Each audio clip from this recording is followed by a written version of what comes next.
Hello viewers, Super GT here. Welcome back. Thank you for joining. Another video for you. This one is one of my finer races of all time, ever. Yes, you heard it. I'm not joking. It was a pretty good one. I'm going to show you it from start to finish. Now, normally I kind of edit through my videos and cut out certain bits. You know, a couple of laps here or there where nothing happens. But this one, I'm going to go through the entire video, the entire race, should I say. Hopefully you stay for the entire video. I don't know, I can't force you to do that, but hopefully you do. But we start here, Brands Hatch, Daily Race C, 14 laps, 20th out of 20. You can see it all here. Group 3, driving the Porsche 911, which seems to be the go-to car for this race, given its decent balance and tyre wear. And this is a really unusual race, as the lights go green, as there's no actual lights, but hypothetically speaking they did. Now this is a very unusual race in the sense that you have to use all 3 compounds of tyre. This is something that has actually been creeping into the game recently. So we have to use hard, medium and soft, or small, medium, large as I called them in the last video, which is incorrect obviously. And the strategy I am employing here is going with the hard tyre first and just doing one lap. So it's quite an unusual strategy, but it actually works if you start towards the back of the pack. If you start at the front, you want to use the soft at the start. If you start at the back, we're going to go with the hard tyre and come in at the end of this first lap. Just one lap and then straight in. So it's a very unusual strategy, but you'll see. You'll see how it develops. Now, lap 1, of course, just trying to settle into the race and just not lose any time, really. But unfortunately, that is going to happen to some extent as we come into this corner here, and it's all going to kick off as a couple of guys get shoved wide. So we gain 2 positions. It's okay. Didn't lose too much time there. Yellow flag around this corner, just trying to spot the trouble. Sheen curve here, really difficult corner to get right. Very easy for people to make mistakes, drift onto the grass, you name it. You've probably been there. I've been there many times into the gravel trap on the exit of Sheen curve. Okay, as we said, box this lap, Lewis. We're going to peel over to the right hand side into the dodgy pit lane entrance and get rid of the hard tyres and change over to the soft. And this is where we can start being a lot more aggressive. So exiting the pit lane, once again quite a dodgy pit lane exit as well as an entry at this circuit, and that's something you always have to watch out for. Lots of people make pit stops. I mean, you have to make 2 pit stops in this race minimum if you want to use all 3 compounds. So, you know, you've got 20 people all making 2 pit stops each at least, so you've got 40 pit stops happening, maybe more, maybe less, but then you get a penalty if you don't do all 3 compounds. Okay, so now onto the soft tyre, and we have a bit of clear air. So this is the main idea behind this strategy. Get the hard tyre out of the way and done. That's the slowest tyre. You don't actually want to be on it too long, even though it's the most durable, because it's so slow. So we change over to the soft.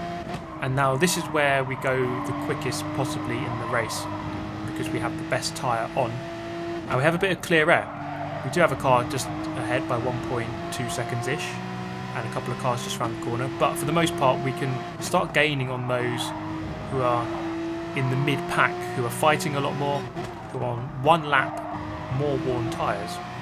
And so this is an important phase of the race, and it's always interesting to see these parts of the race, because this is normally the bit I'd cut out if I'm editing this. I'd normally cut this kind of section out. A couple of more guys coming in with hard tyres and changing over to the mediums. They're just going to come out the pit lane here. This is where things get quite interesting. I'll go past one of them.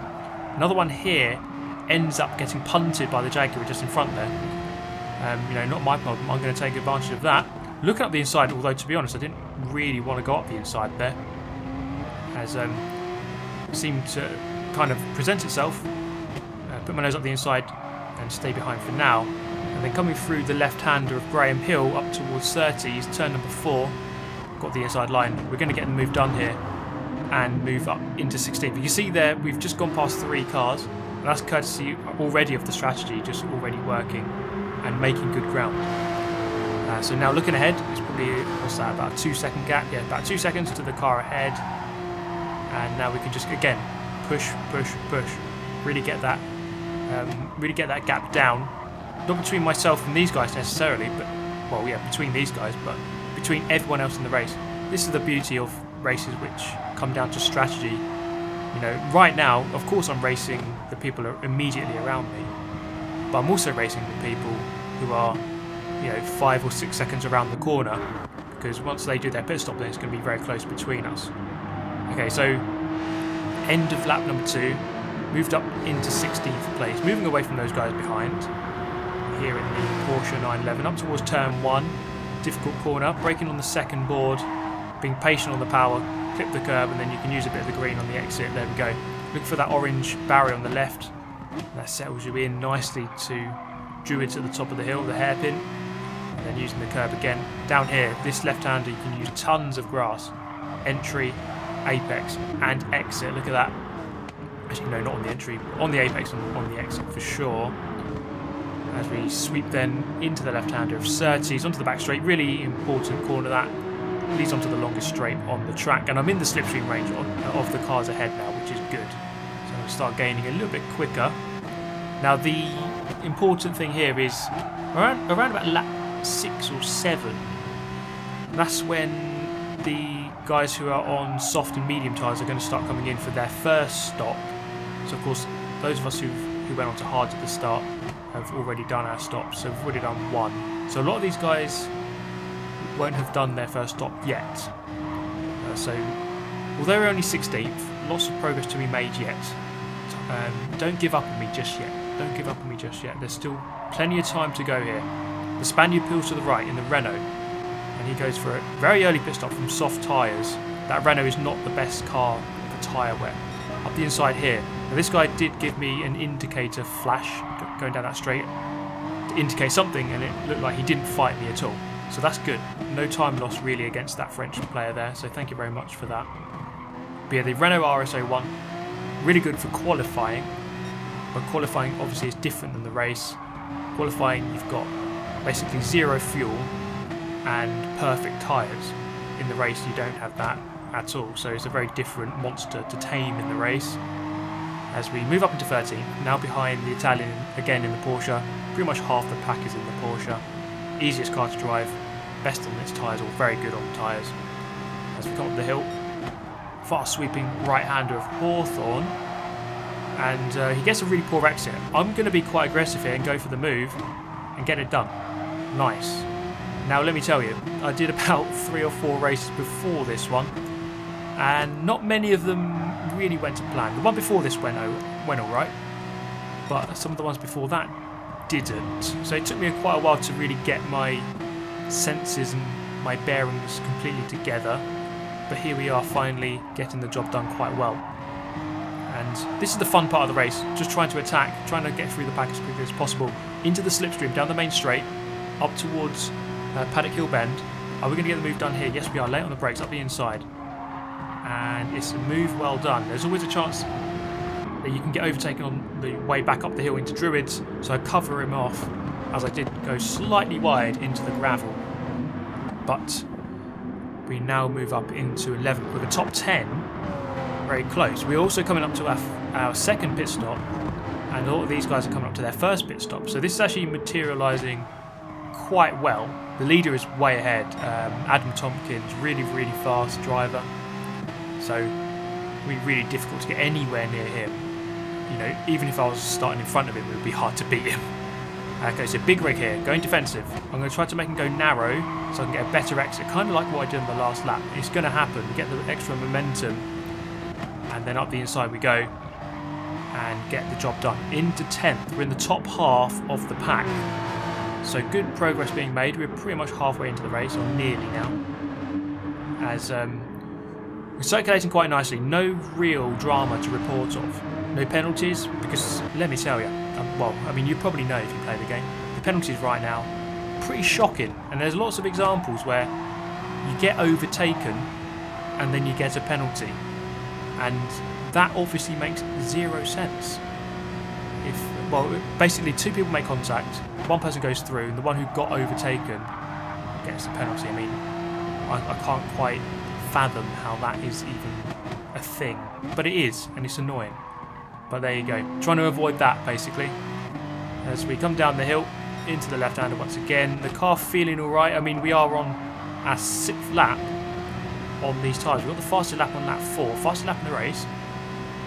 But by now, it's very difficult to keep that kind of pace up, especially the left-hand tyres. A lot of right-hand corners here. Brands Hatch is clockwise circuit.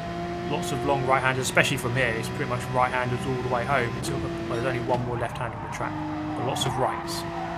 So your left-hand tyres are going to be dying of death. The rigor mortis process has begun for those. But we are going to come into the pit lane very soon. Now this is the thing I'm thinking about, because you lose about 5 seconds in a pit stop. It's not very much, but then in GT Sport things are very different. You kind of cut out a lot of the pit lane animation. So you only lose about 5 seconds, but at the moment I'm only 3.6 ahead of the guys behind. So if I pit right now, I'm coming out in a very big group. If you look at the map, there's a group of about 5 or 6 cars. I'm going to stay out for one more lap. This could be risky, but the soft tyres here are lasting. They're not too bad. Not even on this 7th lap are they really feeling awful. You know, they're not the best, but they're not too bad. So we continue. We're up in 6th place. 12 seconds behind the lead. We started the race 9 seconds behind the lead. So we've only lost about 2 or 3 seconds to a very fast top split level player. So that's not too bad, especially given that we had to fight through traffic. So I'm quite happy with that. Got the fastest lap as well. And just panning behind, look at the size of that group behind. So this is the thing I'm worried about. Maybe I should have pitted at the end of the last lap. But there's always just the thing you have to weigh up, you know, losing time in traffic versus losing time with worn tyres. It's one of those things you have to kind of work out. Most of the time it's better to kind of get the undercut on tyres, but I've gone for a different strategy here. And we're going to see if it pays off. So the 2 guys ahead, 2 Portuguese drivers just around the corner there, just at the corner there. Not quite going to catch them up, not yet anyway. But just looking behind again, and that group is not too far behind. We're going to come into the pit lane here for our 2nd of 2 stops. Taking quite a wide entry. So it's an entry that you can definitely abuse for sure. Whacking on the mediums, and the Porsche boys get to work. Thank you very much. We leave the pit lane. Where are we going to emerge? Some cars coming out just next to us, and we come out right in the middle of this group. Look at that. There's about 5 or 6 of us here, and I've just slotted in nicely. Obviously it would have been better to be at the front of the group, but there you go, you can't have it your own way all the time. The advantage we do have, I suppose, by going 1 lap later is having slightly fresher tyres, and we will notice that throughout this stint. So, from here to the end, on the medium tyres, 10th position, top half still, and the other thing is that some people will have to go onto the hard tyre at the end. So there's still plenty of positions to be gained. Some on track, some via the pit stops. So some people still have to go on to that hard tyre, and they're going to do basically the reverse of what I did. So I did the hard tyre at the start for 1 lap, and there's going to be some of these guys doing 1 lap on the hards at the very end. So even though it might get a bit stale towards the last couple of laps, you just have to remember there's some people who are going to go into that pit stop and are going to lose some time. So there's always a chance to gain some positions here, courtesy of the pit stops. But for now, the attention is on gaining some positions against these guys. We've got the, is that the Malta flag? I always get confused with these flags. Malta, white on the left, red on the right. We'll have to check that one. As we come into turn 1 then, we gain a position from that guy going into the pit lane. And the Audi R8 going defensive. Swerving a little bit, wasn't quite sure where he was going. But we're both stuck up behind the Jaguar now, the Swiss driver. Going a little bit slowly in the Jaguar. I don't think the Jaguar is the best on tyres. He's probably struggling at this point in the race. I'm going to look for the inside here. Turn 4 is a really good overtaking opportunity. This guy, to be fair, is kind of good defence because he was kind of just weaving a tiny bit and I wasn't sure where he was going, so I stayed behind. A bit of a tap at his rear end though, and had a knock-on effect with the Jag. But we are going to go for the move here. And thankfully the Jag moves to the right here. It gives me a bit of slipstream, and that helps me to go past as we move up into 7th. As we move up the pack, up the order, and try to move up into 6th place. And you may have noticed, I've not really mentioned him so far, but Momoz is following us through the pack. Of all people to have hunting you down Momoz is definitely one of the last people. But he is in 8th place, just behind the Portuguese driver I just went past. Coming up towards the final corner of the lap, there is Momoz, just in the back of shots. Into the final turn, up behind the Jaguar. Looking for that slipstream here. Going to move to the left slightly and then time the slipstream. Boom. And we move across just at the right moment to get the inside, the right-hand side for turn 1. Late on the brakes, and it's a move that's worked really well for me in this race. And we get it done. Up into 6th place, moving defensively into Druids, just to defend our position. Often you have to do that. You make a move, you have to just secure that position for the next corner or two, just to make sure you've definitely got it. And we have. Moving up to 6th place. Now just monitoring the gap from myself to the guys ahead. 5.9 from myself to Creaser. And these are important laps because you think, well, 5, nearly 6 seconds. It is 6 seconds now. 6 seconds, that's a gap that you can't reel in 3 laps. Well, not quite, because they still have to go in for their pit stop, of course. So every 10th here matters, because I said earlier, you lose about 5 seconds in the pit stop. It's about 5. It might be more. So I don't know the exact amount of time that you lose, but all I know is that I just need to put the laps in and make sure I get that gap down as much as possible to give myself the best chance of overtaking the guys ahead when they go in for their pit stop. And you might have just seen them at the far end of the shot, the long range shot just a moment ago. And as we come up into turn 1, can't quite see them. They are just around the corner. So we're chasing an opponent that we can't quite see. We can sometimes see them. You might just see them there going round the Druids. It is always good in motorsport to have someone visually in sight, and then you can see that you're hunting them down. So they just seem to be just around the corner every time I get to each corner exit. So here, can we see them just about? No, not quite, not really. But it's always good to have someone in sight, so you just have a visual reference and you can see if you're gaining on them. Every lap you can compare, oh yeah, when I come out of that corner there, we're just going past that corner, and on the next lap, oh, it's actually a bit closer. See, they just went round the corner, so I do have some visual reference. We can compare that on the next lap, although I suppose all you need to look at really is the time gaps on the left hand side of the screen. But at this point, something I've been trying to teach myself a lot more is just to focus on the driving, because it's so easy on Gran Turismo to look at the HUD. There's so much HUD, like HUD overload, everybody. There's HUD everywhere, all over the place. And it's so easy to be distracted by it. And it's something that I've been guilty of, trying to look at it too much, trying to look at the gap sort of every corner. But it just isn't necessary really. You just need to focus on the track, focus on your braking points, and then the gaps will come down more naturally. We crossed the line, 2 laps to go. This is an important lap then, because this is the last chance I have of getting that gap down before those guys go in for their pit stop. And track position does matter, of course, especially on the last lap, because everyone will go defensive if they're in front of you, and I will go defensive if the other people are behind me. So it is really important to get this position on the track. Not only that, Brands Hatch is not an easy place to overtake around. I've been doing it okay so far in this race. But if someone goes defensive, then it becomes really difficult. Momoz is bearing us down now. You see him just behind, 1 second behind. This is one of the most scary sights, top 1 horrific sights in Gran Turismo Sport. Momoz 91 hunting you down on fresher tyres, and there's not much I can do about it in the slipstream as well.